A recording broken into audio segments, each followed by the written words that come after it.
Ça veut dire que je peux aussi travailler à partir de ma maison. En ce moment-là, on a levé les pivots. Le lieu de travail est là où tu te déplaces, tu arrives pour exercer. Donc, dire que ces lois-là, c'est un employeur qui... Vous avez été embauché au lieu de travail, ces lois-là. Si vous voulez aller habiter à Yaoundé, c'est vous qui choisissez. Celui qui va vouloir habiter en Balmayo pour venir travailler à Douala, qu'est-ce qu'on commence à faire? C'est pourquoi il dit que Kamala dit que cette législation est vieille. Il n'a pas de précision. La bagarre vient sur un parti n'a plus de précision. Les entreprises auparavant étaient situées en Doximi. C'était la zone industrielle. Tout le monde savait que la majorité habitait à Nebel, à Aqua et tout ça. On le savait, c'était connu. À la sortie de la ville là-bas. Alors maintenant, les sociétés se trouvent dans le quartier habitable. On ne sait plus où se trouve la vraie zone industrielle. Et dès lors, légiférer devient très compliqué pour le Cameroun. Vraiment, ça sera de plus en plus compliqué dans l'avenir. Parce que tous les régimes, même sorciers et autres, sont au milieu des habitants. Monsieur le formateur. Ça sera compliqué, c'est vrai. Monsieur le formateur. Déjà, je veux vous remercier parce qu'on a dit que le savoir, c'est la seule chose qu'on peut partager sans s'en appauvrir. Et vous allez vous rendre compte qu'au fur et à mesure que nous échangeons comme ça, la nécessité de toiletter ou d'actualiser nos textes-là est une urgence. Parce que lorsqu'on dit une commission de révision de la convention de négociation, on a en face le gouvernement qui est l'arbitre. Et quand vous prenez par exemple le cas même de cette convention qu'on a changé de dénomination, l'incidence logique, c'est que ça entraîne la perte de décrets d'extension. Mais là, le gouvernement est en face, il vous assiste, il participe, et on voit un certain nombre de dérapages qu'à un moment donné, on pose la question. Peut-être vous avez participé à la mise en place de la nouvelle mouture de la convention que malheureusement aujourd'hui ce n'est jamais sorti. Donc vous comprenez qu'il faut encore, parce que quand on dit des techniciens, l'expertise ça a un coût et ça se mérite.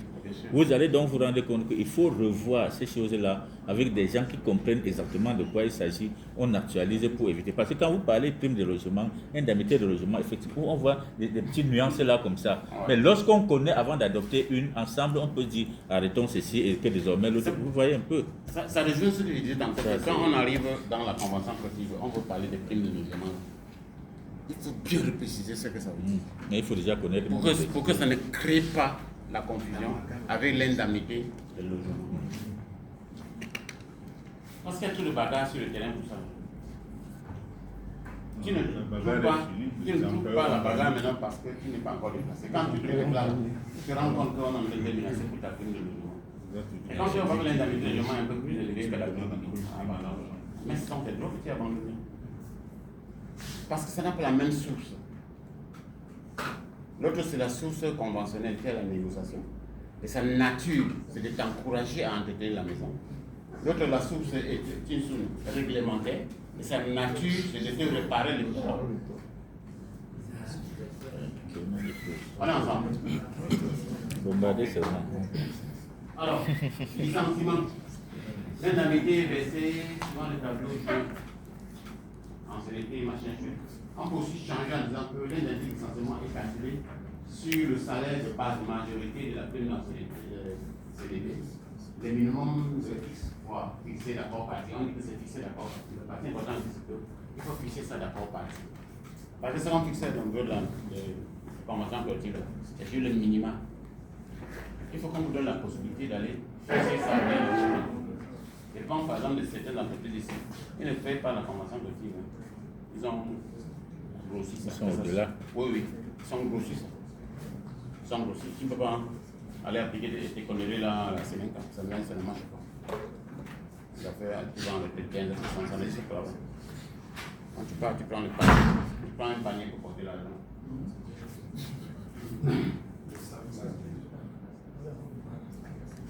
Voilà. Arrêtez de le juger. Oui, tu peux lire ça pour les autres, pour qu'ils comprennent un peu. Lisons un peu un trait sur les transports, sur les logements. Chapitre 1, qui date de 6 mai 93, l'âge de mes derniers enfants. ans. Auxquelles doit répondre le logement de nos travailleurs. Le taux de modalité les conditions auxquelles doit répondre le logement pour nos travailleurs. Article 1er. L'employeur est tenu d'assurer le logement de tout travailleur qu'il a déplacé pour exécuter un contrat de travail nécessitant l'installation de ce travailleur hors de sa résidence habituelle ou du lieu d'embaucher. Article 2. Hors le cas visé à l'article 1er, ci-dessus. L'employeur est également tenu à l'obligation d'assurer le logement en nature du travailleur dont la résidence habituelle se trouve située à une distance comprise entre 10 et 25 km du lieu de travail. Voilà, il fait un arrêt. Vous avez vu les conditions. Quand on prend l'alinéa 1, les conditions, la première condition, c'est. Il a déplacé. C'est le cas déplacé. Oui, c'est pas tout Maintenant, à l'alinéa ensuite. Article 3. Quand le logement est assuré au travailleur. Article 1er. Oui.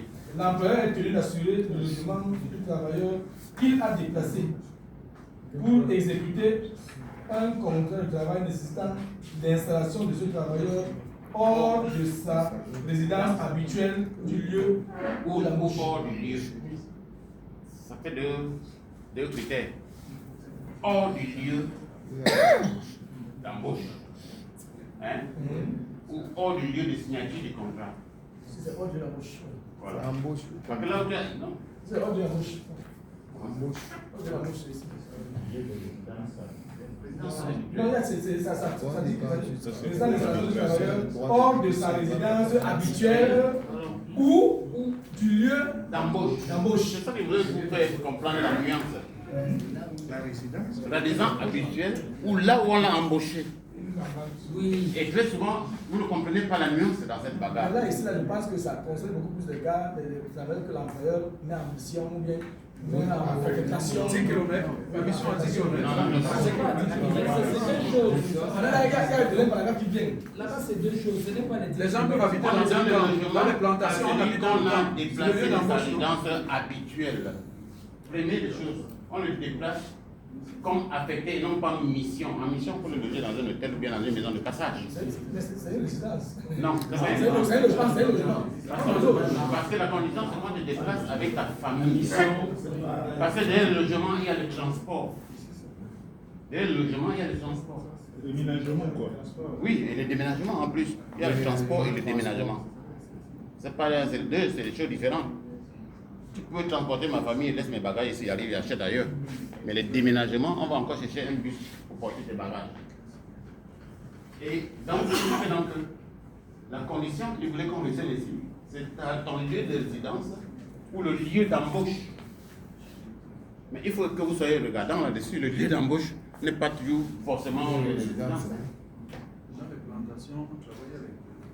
Et c'est parce que le lieu d'embauche n'est pas forcément le lieu de résidence. Oui, c'est différent. C'est pourquoi il me donne la possibilité que les deux là puissent jouer en faveur. Tu peux dire, par exemple, je prends l'exemple. Il peut dire que j'embauche ici à quoi c'est? Dans le cas de plantation. Quoi? Non, j'embauche au foyer de Malek. Demain, il me dit, j'embauche à Suzanne. À la sortie de la ville. Je vais donner un bon exemple. Vous avez une société comme ce papa, non? Se trouve à IDEA, se trouve. Net. Dans lieu de résidence principale, c'est peut-être en Tapa.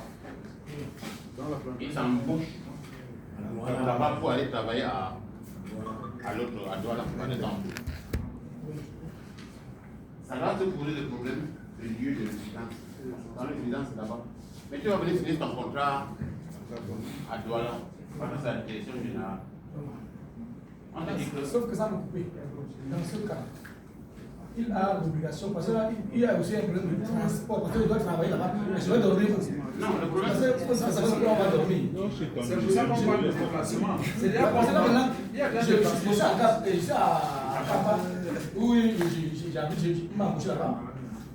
Je travaille, après je déplace, je je vais ailleurs. Il va te Il loger. va trouver un moyen pour me déplacer.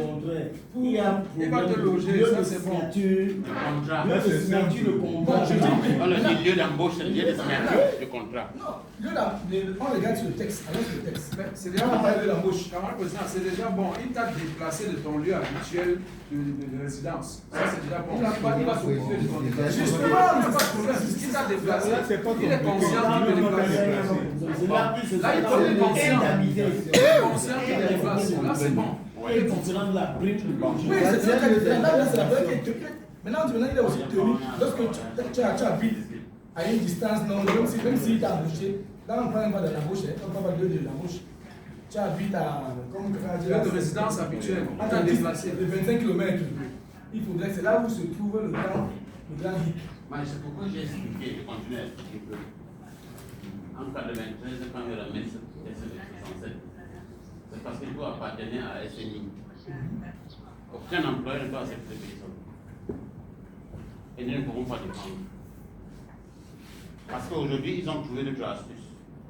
Il vient et tambour, il dit tant qu'on contrat, on peut t'affecter partout au Cameroun sur le territoire national. Et tu es obligé de prendre. Est-ce que vous savez ça? Si tu ne veux pas, tu laisses. Si tu ne veux pas, tu laisses. Maintenant, les contrats sont des. C'est plein du sol. C'est libellé de Quand tu veux signer, il te dit. Dans ton contrat, il dit qu'à partir de aujourd'hui, on peut t'affecter partout sur le territoire national. Donc, tu ne mets pas les places. Par pitié, il peut te donner un logement. Par pitié. Voilà les combats auxquels nous sommes confrontés. Et c'est un contrat libre que tu viens signer comme ça. C'est le sol.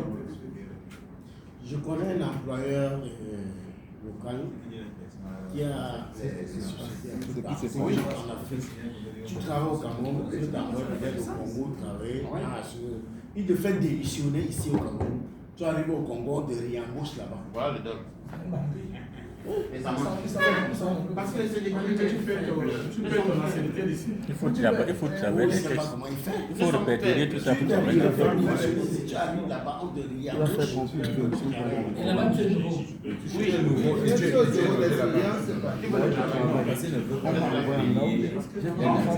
L'arbitrage pour nous, c'est un moyen de faire aboutir une décision. Si on a négocié, on est obligé d'aller au tribunal.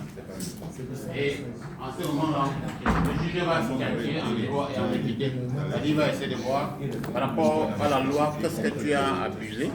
Et par rapport à ton éthique, ça veut dire à la foi, à la bonne foi que tu manifestes, comment il va traiter ton dossier. Et là, j'ai dit ce matin que ce n'est pas seulement le droit qu'on lit, mais il y a aussi la bonne foi. Si l'employeur est de bonne foi, il parle dans le bon sens, il peut avoir des situations, des circonstances atténuantes. Mais s'il est de mauvaise foi, même de prier, on va lui appliquer le maximum de sanctions. Alors, le PV de conciliation est l'antichambre de l'arbitrage. Donc, à chaque fois qu'on passe à la conciliation et ça ne marche pas, on est obligé de prendre le PV pour aller à l'arbitrage. Tu ne peux pas aller à l'arbitrage sans le PV. C'est pourquoi il faut que tu es là pour dire qu'un employeur ne porte pas plainte. Un employeur Un employeur ne porte pas plainte à son ouvrier. Un homme marié ne porte pas plainte à sa femme ou bien à son enfant. C'est le droit social. Tu portes plainte à ton ouvrier, tu as faussé la procédure de conciliation. Au tribunal, il ne sera pas condamné. Ou vice de fort. C'est pourquoi ils sont malins. Quand un bandit, quand ils prennent le gardien t'attrape quand tu as volé là. C'est l'entreprise de gardiennage qui te porte plainte, c'est pas lui.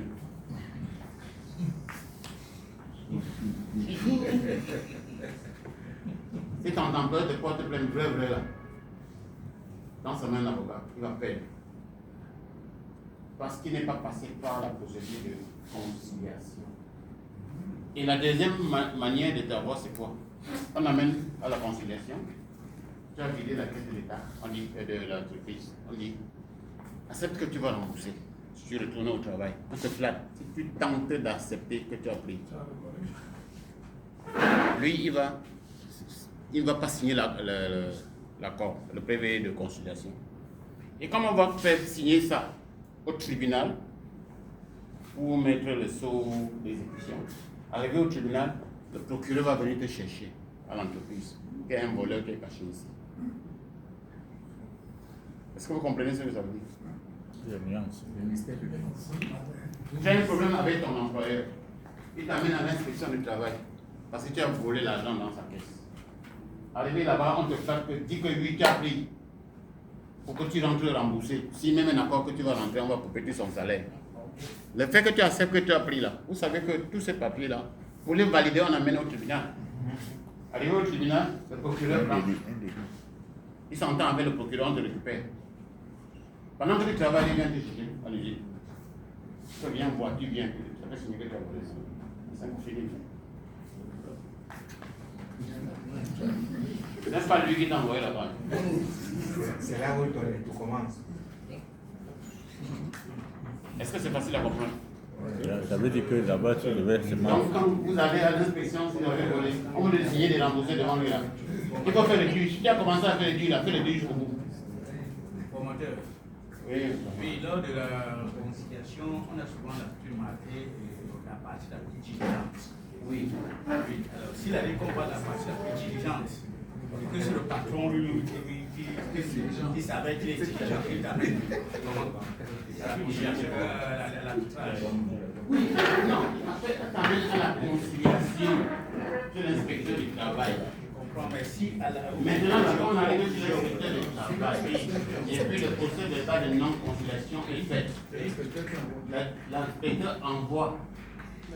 Et maintenant, la diligence, c'est que soit c'est toi-même qui amène pour qu'on valide, soit c'est lui qui amène. C'est pourquoi il dit que quand il amène pour qu'on valide là, il dit au procureur qu'il y a un bandit chez moi, il vient chercher.